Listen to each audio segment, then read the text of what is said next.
दोपहर में आदर्श अभी ट्रेनिंग ग्राउंड से वापस आया था। ट्रेनिंग ग्राउंड काफ़ी मददगार था। इससे न केवल स्टूडेंट्स को अपनी सटीकता को ट्रेन करने के लिए टारगेट प्रोवाइड किया, बल्कि इसके कोने में एक मैजिक प्लेटफॉर्म भी था, जहां स्टूडेंट अपनी एनर्जी को जल्दी से भर सकते थे।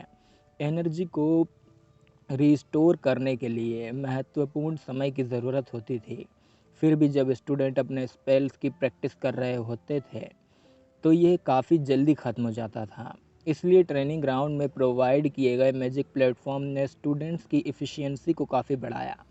ट्रेनिंग ग्राउंड केवल टॉप 300 स्टूडेंट्स के लिए ही खुला था। दूसरों को केवल नॉर्मल ट्रेनिंग ग्राउंड का उपयोग करने की परमिशन थी। जो लोग और भी कम रैंक वाले थे, वे मूविंग टारगेट वाले ट्रेनिंग ग्राउंड का भी यूज़ नहीं कर पाते थे। स्पेशल फैसिलिटीज़ केवल लीडर बोर्ड पर हाई रैंक वाले लोगों के लिए ही अवेलेबल थी।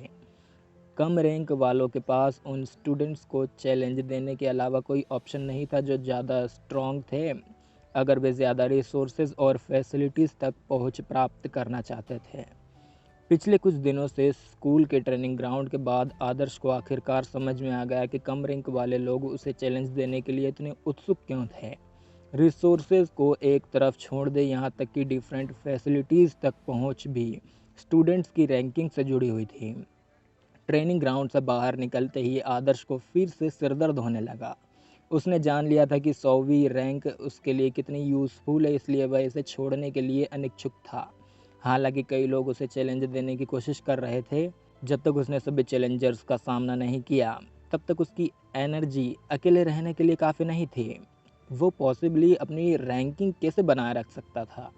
सड़क पर चलते समय काफ़ी कमज़ोर दिखने वाला एक लड़का कॉर्नर पर उसके सीने से टकरा गया। सॉरी सॉरी, मेरा मतलब ये नहीं था, कमज़ोर दिखने वाले स्टूडेंट ने कहा। आदर्श उलझन में था। गलती तो वास्तव में उसी की थी, क्योंकि वह अपने विचारों में बहुत ज़्यादा डूबा हुआ था, लेकिन ये लड़का माफ़ी मांगता रहा। आदर्श ने सबकॉन्शियसली स्टूडेंट को डरपोक मान लिया। क्या तुम सोनू नहीं हो? आदर्श ने सबसे कम रैंक वाले स्टूडेंट को पहचान लिया। सोनू ने अपना सिर उठाया और कुख्यात आदर्श को देखते ही उसका चेहरा तुरंत पीला पड़ गया। उसने हकलाते हुए जवाब दिया, क्यों क्यों तुम मैं मुझे मुझे तुमसे दूर रहना चाहिए। जब आदर्श ने सोनू को देखा तो उसकी आंखें चमक उठी। उसने जल्दी से उसका हाथ पकड़ लिया और मुस्कुराते हुए कहा, तुम डर क्यों रहे हो? वे पहले से ही तुम्हें नीचा देखते हैं। तुम मुझसे अलग नहीं हो। हम पूरे एलिमेंट स्कूल के सार्वजनिक दुश्मन हैं। मुझे पता है कि आप जिस कचरा को डिस्क्राइब कर रहे थे, वह मैं था। मैं मानता हूँ कि मैं सबसे कमज़ोर हूँ, लेकिन मैं टीचर को ठेस पहुँचाने या स्टूडेंट्स को चैलेंज देने की हिम्मत नहीं करता। सोनू ने नरम स्वर में कहा। आदर्श ने बच्चे की पीठ पर ज़ोर से थपथपाया और कहा, तो क्या तुम अपने आप को आखिरी रैंकिंग से रोकना चाहते हो? मैं मानता हूँ कि यह काफ़ी अपमानजनक है। इसे भूल जाओ। मैं पिछले आधे साल से हूँ। इस साल को पूरा करने के बाद मैं यूनिवर्सिटी ही छोड़ दूंगा। सोनू ने कहा, अपने आप से हार मत मानो। मुझे एक एहसान के साथ मदद करो, और ना केवल मैं तुम्हें उन रिसोर्सेज की गारंटी दूंगा जिनका तुम केवल सपना देख सकते हो, बल्कि मैं तुम्हें लास्ट रैंक से बाहर निकलने में भी मदद करूंगा। एक इनाम के रूप में मैं तुम्हें नेबुला टूल भी दूंगा, जो 100वीं रैंक वाले को दिया जाता है। ये कैसा रहेगा? चमकती आंखों से आदर्श ने कहा। जब उसने फायर स्कूल की लास्ट रैंक वाले स्टूडेंट सोनू को देखा, तो उसके खुराफाती दिमाग में तुरंत एक आइडिया आया। सोनू ने आदर्श को डिसबिलीफ से देखा। उसकी नज़र में एक अच्छा नेबुला टूल केवल उसी को दिया जाएगा जिसने बहुत एफर्ट किए थे। ये बहुत ही कीमती था। उसने कभी नहीं सोचा था कि कोई उसे इतना कुछ कीमती उधार दे सकता है। उसकी आंखें थोड़ी देर के लिए आदर्श को देखती रही। फिर उसने अपना सिर हिलाया और कहा, मुझसे मजाक मत करो। मैं प्रैक्टिस के लिए ट्रेनिंग ग्राउंड में जा रहा हूँ। तुम्हारा संकल्प कहाँ है? तुम पहले से ही फायर स्कूल में लास्ट रैंक पर हो। इतना मेहनती होने की क्या बात है? तुम तो स्टूडेंट शब्द के लिए भी एक अपमान हो। आदर्श ने सोनू को कड़ी नज़र से देखते हुए कहा, अगर मैं पर्याप्त मेहनत नहीं करता तो मेरे पास अपने से ऊपर के लोगों को हराने का कोई मौका नहीं होगा। मैं साफ कर देता हूँ कि तुम्हारी प्रॉब्लम तुम्हारे कल्टीवेशन के कारण नहीं है, तुम्हारे पास रिसोर्सेज की कमी है। जब उन्होंने पहली बार यूनिवर्सिटी में एडमिशन लिया, तो सभी एक जैसे थे।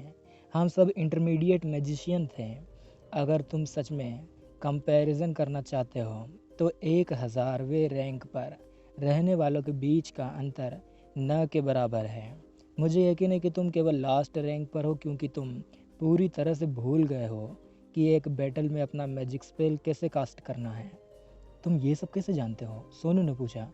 आदर्श का अब इस सोनू पर अपना समय बर्बाद करने का कोई इरादा नहीं था। उसने 100वीं रैंक के स्टूडेंट को दिया जाने वाला नेबुला टूल निकाला और उसे सोनू के हाथ में दे दिया।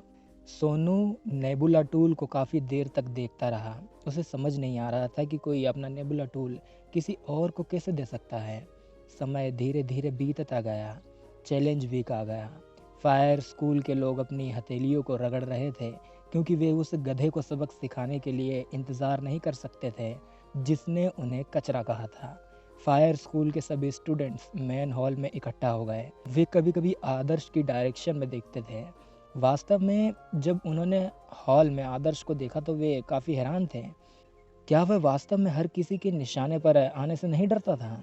आदर्श ऋतु और तन्वी के पीछे की एक सीट पर बैठा था। अनफॉर्चुनेटली उसे अभी भी फायर स्कूल की देवी की प्रेजेंस को देखने का मौका नहीं मिला। ऋतु ने सरप्राइजिंगली उसे देखा और कहा, क्या तुम सच में जीने से थक गए हो? चैलेंज वीक का आज पहला दिन है। कोई भी व्यक्ति जो आपसे नीचे की रैंक पर है श्योरली तुम्हें बैटल के लिए चैलेंज देगा और तुम्हारे पास उन्हें एक्सेप्ट करने के अलावा कोई ऑप्शन नहीं होगा जब तक कि तुम अपने रिसोर्सेज को सौंपने के लिए तैयार ना हो जाओ। तुम्हारे रिसोर्सेज पर बहुत से लोगों की नज़रें टिकी है। क्या तुम्हारा दिमाग ख़राब है? ये बस हमारी दूसरी बार एक दूसरे से मुलाकात है। तुम्हें मेरे बारे में इतनी टेंशन लेने की ज़रूरत नहीं है, आदर्श ने उससे चिढ़ाते हुए कहा। साइको! रितु ने अपना सिर घुमाया। गौतम हमेशा की तरह स्टेज पर खड़े थे। वह काफ़ी जल्दी भीड़ के बीच आदर्श को ढूंढने में कामयाब रहे। वह मुस्कुरा रहे थे। वह यह देखने के लिए इंतज़ार नहीं कर सकते थे कि आज बच्चा कितना स्मगलिंग हो सकता है। मेरे पास उन चैलेंजेस की नेम लिस्ट है जिन्हें सप्ताह भर में भेजा गया है। वे तब तक इफ़ेक्टिव हैं जब तक यहाँ रिंग पर बैटल हो रहे हैं। मेरा मानना है कि हर कोई रूल्स से अच्छी तरह से वाकिफ़ है, इसलिए मैं ज़्यादा समय नहीं लूँगा और चलो आप शुरू करते हैं, गौतम ने कहा। हर महीने लीडर बोर्ड पर काफ़ी हाई रैंक वाले लोग जानबूझकर एक दूसरे के साथ स्ट्रगल शुरू करते थे ताकि भीड़ को उनके डुएल में अट्रैक्ट किया जा सके। फेमस फैमिलीज़ के शिष्यों के लिए अपनी रेपुटेशन बढ़ाने का एकमात्र तरीका एंडलेस चैलेंजेस के माध्यम से था। अनफॉर्चुनेटली जो लोग एक ही समय में अपनी रैंकिंग और रेपुटेशन बढ़ाने के लिए चैलेंजेस का यूज़ करने का प्लान बना रहे थे, उन्होंने गलत अनुमान लगाया था क्योंकि आदर्श ने उनकी सारी लाइमलाइट ले ली थी। आदर्श जिस बैटल ग्राउंड में था वहाँ पूरी तरह से लोगों की भीड़ लगी हुई थी। सभी को उसकी कैपेबिलिटीज़ का गवाह बनाने के लिए एलिमेंटल डायरेक्टर ने स्पेशली 1000 से ज़्यादा लोगों की कैपेसिटी वाली जगह को चूज़ किया था। इसे ध्यान में रखते हुए जगह लगभग पूरी तरह से लोगों से भरी हुई थी। फायर स्कूल के स्टूडेंट्स ग्राउंड की आधी सीट्स पर बैठे थे जबकि बाकी आधी सीट्स पर बाकी एलिमेंट्स के स्टूडेंट्स बैठे थे। गौतम जज के लिए मौके पर खड़े थे। वह यहाँ सिर्फ यह देखने के लिए आए थे कि उनके स्टूडेंट्स किस तरह इस तिरस्कारपूर्ण बच्चे को मात देंगे। एक स्टूडेंट के अहंकारी अभिमान को कुचलना कुछ ऐसा था जिसे गौतम ने स्कूल में बहुत बार किया था।